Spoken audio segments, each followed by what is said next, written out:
नमस्कार विद्यार्थी मित्रांनो, आज आपण 6वीच्या इतिहासामधील वैदिक संस्कृती या लेसनमधील जे 4 वेद दिलेले आहेत त्या 4 वेदाची इन्फॉर्मेशन आपण एकदम शॉर्टमध्ये अभ्यासणार आहोत. तर बघा, हे 4 वेद कोणते आहेत? तर त्यामध्ये पहिला वेद आहे ऋग्वेद, यजुर्वेद, सामवेद आणि अथर्ववेद.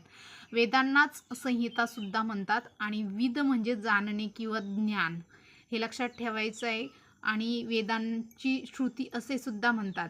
त्यानंतर पहिला वेद आहे ऋग्वेद.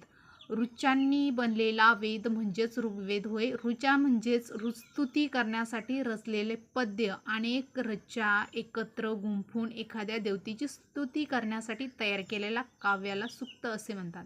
आता यजुर्वेद म्हणजे काय? यजुर्वेद संहितेमध्ये यज्ञ म्हटले जाणारे जे मंत्रतंत्र असतात, यज्ञविधीमध्ये कोणत्या मंत्राचे पठण केव्हा आणि कसे करायचे जे गायडन्स केलेले असते, म्हणजे मार्गदर्शन असतं.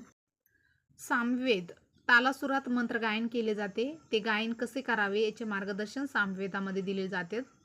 भारतीय संगीताच्या निर्मितीमध्ये सामवेदाचा मोठा वाटा आहे. अथर्ववेद म्हणजे काय? अथर्ववेदात अथर्व ऋषीच्या नावावरून ह्या वेदाला नाव पडलेलं आहे.